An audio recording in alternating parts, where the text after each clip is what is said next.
আসসালামু আলাইকুম রহমতুল্লাহি ওয়া বারাকাতুহু। দেশ এবং প্রবাস থেকে যে যেখান থেকে দেখছেন সবাইকে আন্তরিক শুভেচ্ছা ও মোবারকবাদ জানাচ্ছি।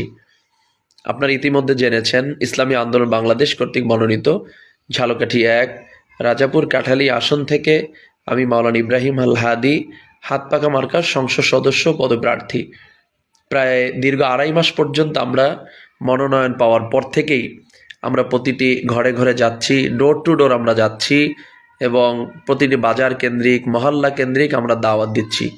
ইতিমধ্যে কিছু ব্যক্তিরা মাঠে গুজব ছড়াচ্ছেন যে ইসলামী আন্দোলন বাংলাদেশের যিনি প্রার্থী ছিলেন তিনি ইতিমধ্যে উঠে গেছেন, অন্য কোনো দলের প্রার্থীকে এখানে ফাইনালি মনোনয়ন দেওয়া হয়ে গেছে। আসলে এটা যদি কেউ বলে থাকেন তাদের উদ্দেশ্যে বলবো, আসলে এই মিথ্যা প্রচারটা আপনার জন্য ঠিক হয় নাই। আপনি ঐক্য বিনষ্ট করার জন্যই মূলত এই গুজব ছড়াচ্ছেন। বরঞ্চ আমি আপনাদেরকে বলতে চাই, বাংলাদেশের মধ্যে উল্লেখযোগ্য একটি বিভাগ বরিশাল, আর বরিশালের সবচেয়ে কাছাকাছি একটি জেলা হলো ঝালকাঠি, আর ঝালকাঠি জেলার ১ আসন রাজাপুর কাঠালিয়া। এটা হলো ইসলামী আন্দোলন বাংলাদেশের একটি দুর্গ।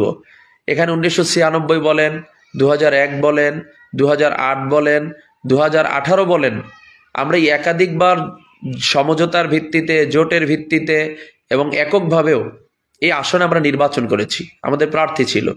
আমাদের প্রতিটি সেন্টার কমিটি হয়েছে, আমাদের ওয়ার্ড কমিটি রয়েছে, ইউনিয়ন কমিটি রয়েছে, ৫টি সংগঠনের কমিটি আমাদের একদম তৃণমূল পর্যন্ত রয়েছে। কাজে এখানে আমি মনে করি ইসলামী আন্দোলন একটি ঘাঁটি, এবং সেই ধারাবাহিকতাই ইনশাআল্লাহ আমি মাঠে ছিলাম, আছি এবং আল্লাহ কবুল করলে থাকবো।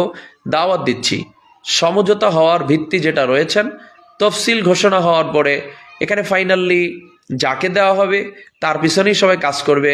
কিন্তু এখন পর্যন্ত কাউকে ফাইনালি দেওয়া হয় নাই। কাজে এই গুজবে কেউ কান দিবেন না। অবশ্যই ইসলামী আন্দোলন প্রার্থী এখনো মাঠে আছেন, তারা কাজ করতেছেন।